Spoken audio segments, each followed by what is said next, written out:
Hello everyone. In today's class, we will be learning about osmosis and its type. Before starting osmosis, I want you to recollect what we have discussed in our previous class. When we learned about diffusion, we talked about two terms, which was the solute and the solvent. When we talked about solute, I told you that solute are those things which we need to dissolve in the solvent. It could either be solid or gas. And solvent is that thing in which the solute is dissolved. It could be anything liquid. It could be water. Anything liquid is going to be solvent. So, in diffusion, we focused on solute movement, and in your osmosis, we will be focusing on the movement of solvent. You have to remember this before starting osmosis, that we will be focusing upon the movement of solvent molecules. Students, osmosis is the movement of water molecules. Movement is going to be there because we are studying about that only. So the movement of water molecules. Water is what? Your solvent or solute? It is a solvent. So we are focusing on the movement of solvent. It is the movement of water molecules from where to where? They are going to be moving from their region of higher concentration. वो move होना चाहेंगे where they are present in more amount to कहाँ पे? Where they are present in lower concentration, they are present in lower amount. I am trying to say here is that the movement is going to be there. Movement of solvent molecules from where to where? From their region of higher concentration, जहाँ पे की solvent ज़्यादा है, जहाँ पे की water ज़्यादा है, वो मूव होना चाहेंगी कहाँ पे? जहाँ पे की water कम है. Water is less, or I can say solvent is less. One thing, last thing which is important in osmosis is that the movement is going to be there, but unlike diffusion, there is one membrane which is present. In diffusion, what we learned was that there is close contact between solvent and solute. Yes, here if we want the movement of solvent, they have to pass through a layer, through a membrane, which is known as a semi-permeable membrane. What is a semi-permeable membrane? A semi-permeable membrane is such membrane which is going to allow certain particles to pass through it, and at the same time restricting others not to pass through it. Okay, so it selects what it is going to allow, and at the same time it restricts what it is not going to allow. That is a semi-permeable membrane. This you have to learn. Suppose this is a beaker.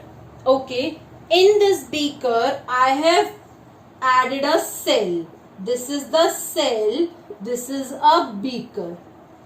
Okay. Now, in the cell, there are certain solutes present. Let's say the solute in the cell are more.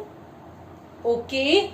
And the solvent, अगर solute ज़्यादा है, then the solvent is going to be less. कहाँ की बात हो रही है? We are just talking about the cell, inside of the cell. If I talk about the beaker, inside the beaker there is a solution. Okay, in the solution the concentration of solute is going to be less. I'm keeping it otherwise to make you understand. And the concentration of solvent is going to be more, reverse than this, to make you understand what osmosis is. Okay. Now we know that in osmosis the movement of water particles is going to be there. Okay, so the movement of solvent is going to be there. From where to where? from where they are present in more amount, they will try to move where they are present in lesser amount. So in water, the solvent is more. In this beaker, the solvent is more. So from here, they will try to enter into the cell. Why? Because outside the cell, the solvent is more. Inside the cell, the solvent is less. Okay, so as a tendency, they will try to move from their region of higher concentration to their region of lower concentration. That is how my solvent is going to move inside the cell. Now, another thing that you have to understand here is the movement is not going to be free. Instead, they have to pass through this membrane of the cell, which is nothing but the semi-permeable membrane. Now, based on the concentration of solute and solvent inside and outside of the cell, we can divide osmosis into two types. Let's see the types of osmosis. So, there could be two types of osmosis that we can see, which are based on the concentration.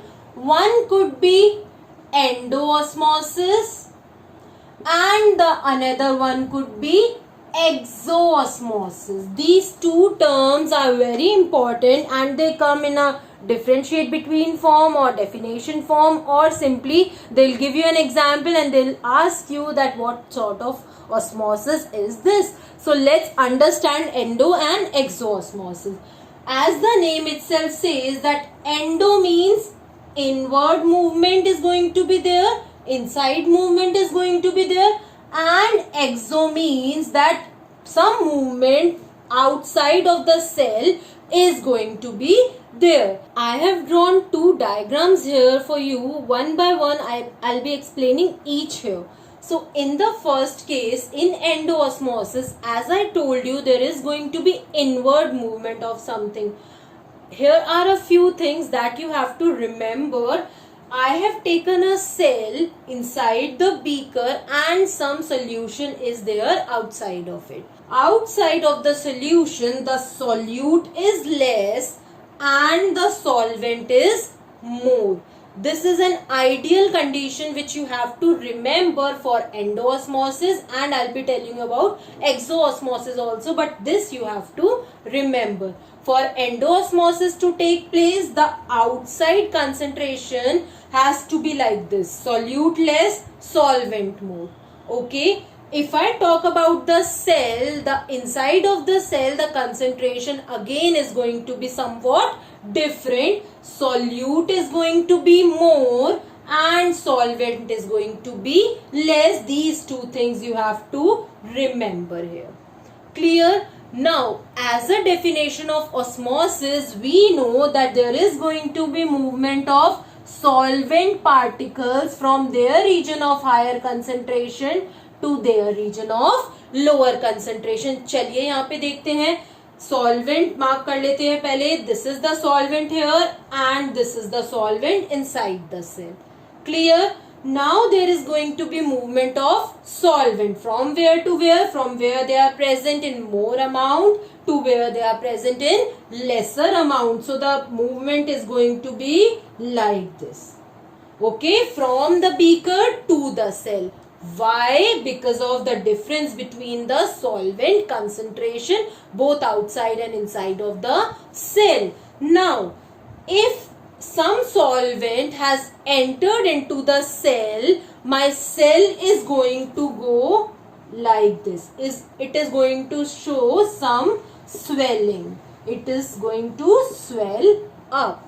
Why? Because the solvent has entered into it. Let's move on towards exoosmosis. If we talk about exoosmosis, exo means out. So there is going to be outward movement of what? Let's see. The ideal condition here is this, that in the beaker the solute is going to be more and the solvent is going to be less. Let me mark it like this because हमें solvent की ज़रूरत पड़ेगी आगे.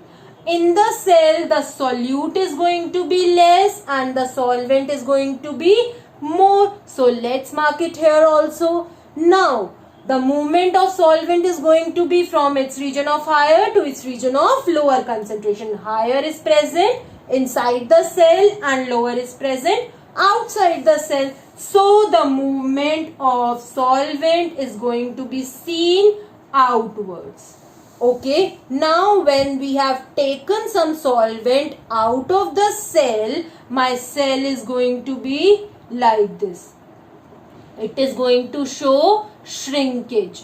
In both the cases, osmosis is taking place through a semi-permeable membrane. Do not forget this point, that this all is taking place because of the presence of a semi-permeable membrane. These are the two types of osmosis which comes in your exam. Also, there are topic-wise worksheets available. Kindly leave a comment in the comment section if you wish to avail the same. So don't forget to like, subscribe and comment below. Also hit the bell icon so that you will be notified every time I upload a new video. Thank you.